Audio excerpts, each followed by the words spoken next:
This video is being sponsored by Educative.io, which has a collection of well-crafted written courses for software developers. I want to thank Educative.io again because we have for the first time launched a 20% off campaign for my audience, which is valid till 1st of September.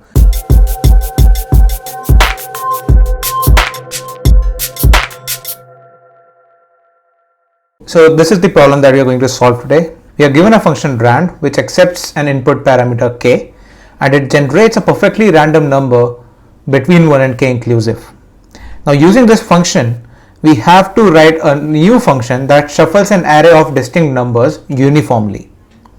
And we are only allowed to use swap operations. The runtime complexity should be order n and all permutations should be equally likely. Now a lot of candidates are not familiar with math concepts like probability, so it might happen that when you're given this question you feel a bit uncomfortable.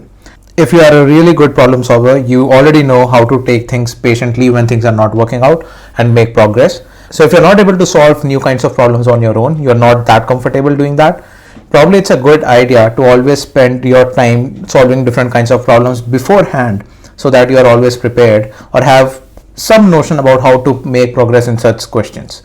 Now in this case, we are going to write a function shuffle which takes input as an array and it shuffles it and then finally returns that. This is exactly what we have to do. While we do that, we have to ensure that that runtime complexity is not more than order n, and we also have to use only swap operations, and we can use this random function. And at last, we also want that all permutations should be equally likely.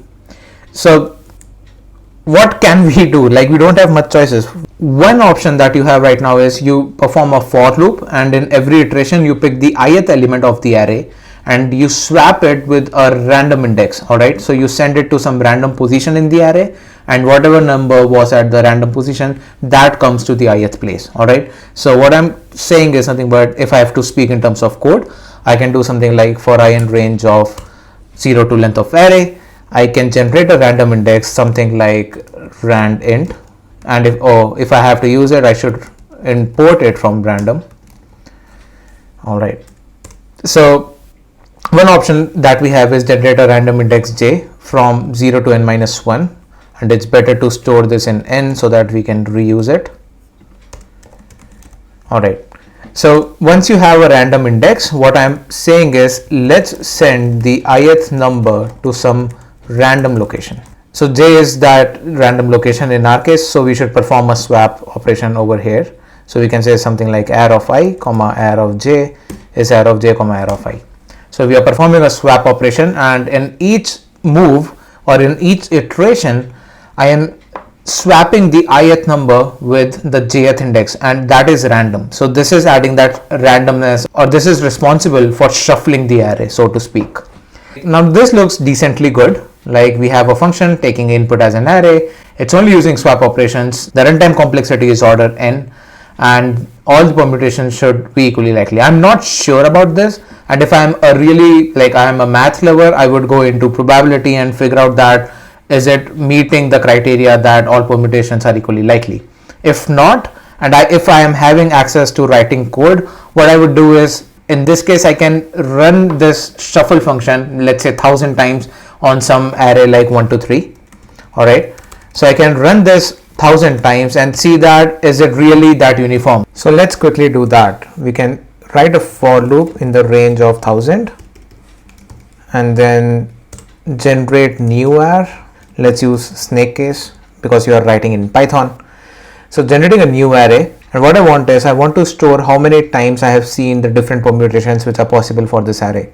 So I'm maintaining a result dictionary. What it will do is it will store how many times it has seen the different kind of arrays which have been generated by this shuffle function.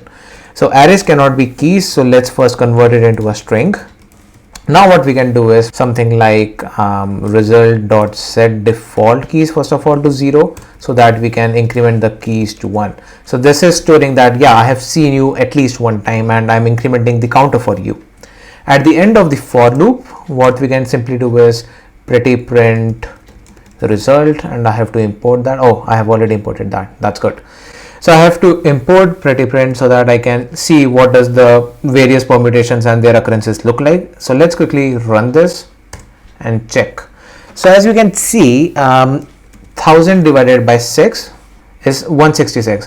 So we were expecting every 6 of these permutations to occur close to 166 times, but we can see that these 3 permutations for some reason were more occurring, and the other, like these 2 and this one, they are really occurring less number of times, especially the 3121. And this problem will only be really more enhanced if you increase the number of iterations. So let's try to run it for 100k. And now if you try to run this, as you can see, it's the numbers, the difference is enormous in this case. It should have been something like 16666, but it's not that uniform. So this is not random, and we can only do swap operations, but we are trying to do that. In every iteration, we are trying to send the ith number to some other place, but this is not working for us. So let's quickly write another implementation and see if we can make this work. Now, instead of generating a random integer from 0 to n minus 1 like we were doing in the shuffle 1 implementation, this time I'm going to do this from I to n minus 1. So when I'm iterating on the I loop, what I am ensuring is that the ith number is swapped with a jth index which falls in the range I to n minus 1. All indices before I are not a valid move because we have already done the swap operation for them. I don't want them to again be a part of another swap operation. I'm ensuring that the ith number gets swapped by a number which is either itself or ahead of it, because the random int is inclusive, guys. So it might happen that the random int is I itself and you perform no swap over here. If swap occurs, it only occurs with a number ahead of the ith number.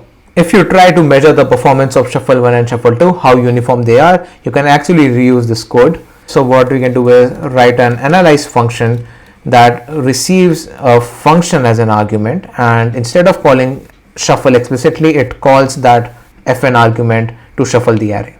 Alright, so this is shuffle fn, I should say, the shuffle function that we want to analyze. And now what we can do is we can analyze both of these functions separately. So I'm saying analyze shuffle 1, analyze shuffle 2.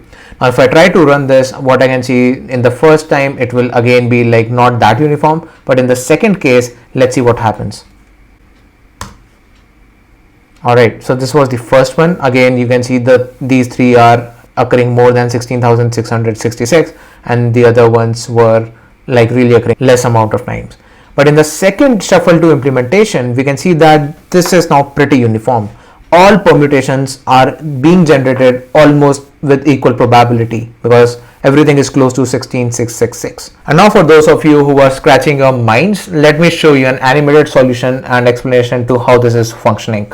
So in the next implementation of shuffle 2, what we have seen is that in the first move, we choose a random index from 1 to 6, right? 0 to n minus 1. Now I'm talking in terms of 1 based indexing. Choose a random index from 1 to 6 and I swap it with the first index. In the next move, we remember now we generate a random index from I to n minus 1, right? So in this case, it would be from 2 to the end of array, 2 to 6. And then whatever random index we have chosen, we swap the second number with that. Then in the third move, again, we will repeat this. In this time, a random index is chosen from 3 to 6. And then we swap whatever comes with the third index. So to give you a simulation, so in the first move from 1 to 6, let's say the red node represents the randomly chosen index. In this case, we have chosen the fourth index, and now we perform a swap of the first and fourth indices. In this case, 2 and 5 will be swapped and we move to the second iteration. In this case, we choose a random index from 2 to 6 and let the red node represent the randomly chosen vertex or node. In this case, we have again chosen the fourth index, and that's why now we will swap the fourth index with the second index, because we are in the second move or second iteration. In this case, the 6 and 2 will get swapped and we move on to our third iteration. In this case, we will generate a random index from 3 to 6. Now again, as I've said in the video, it might happen when you are generating a random index from 3 to 6, it might happen the randomly chosen index is 3 itself. That's what the red color node signifies. Now in this case, you will swap the red node and blue node, I mean the third node with the third node itself. So overall, you do not do any swap operation this time and you move on to the fourth operation. Now I want you to notice that while we progress I in the right direction, all the numbers before that are fixed permanently, right? Now at ith move, we always fix the element which will stay at ith position forever. because in the next move, which is the I plus 1th iteration, the initial I numbers of the array are already fixed and they will never participate. Now this solution does not even just solve the problem of introducing uniformity, but it also becomes easy for us to justify and calculate the probabilities and prove that every number has a probability of 1 by n of going into any position. So let's try to do that. Now let's say the initial array looks like this: 1, 2, 3, 4, 5, 6, simple array. And now let's say the shuffle function generated something like this. We have 2, 6, 4, 5, 1, 3. All right. Now, like the initial array is 1, 2, 3, 4, 5, 6 as I have shown, and the shuffled array is also shown. Now if I ask you, like, what is the probability of number 4 ending up in third position? How do you calculate that, right? Now to do that, what we need to know is that there are a couple of moves which we need to ensure. For example, in the first move, 4 should not be chosen, because if we choose the index 4 in the first place itself, we know that the number 4 will always stay at the index 1 because it will be swapped in the first operation itself. So we do not want that, because we are calculating the probability of 4 ending up in third position. So in the first move, 4 should not be chosen, and we were generating a random index from 1 to 6. So the probability of not choosing 4 is 5 by 6.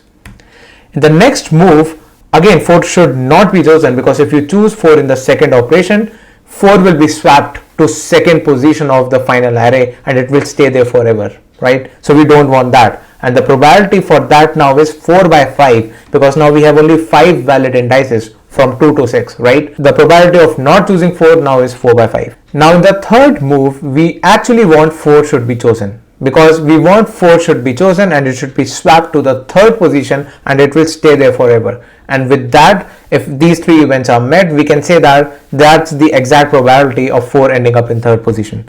So the overall probability becomes the multiplication of these three events, which is beautiful because the 5 and 5 cancels, the 4 and 4 cancels, and the final probability comes to 1 by 6, which is nothing but 1 by n, where n is the size of the array.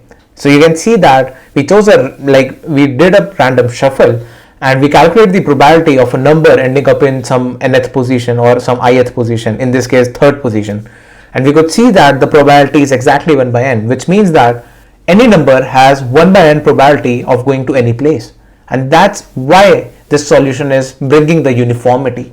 So I hope now this makes sense and you can understand and appreciate the beauty behind the math. At this point of time, if you really fear questions on probability or math, I would highly recommend you to check out my video that I have already made in the past about how you can improve your math skills in terms of programming.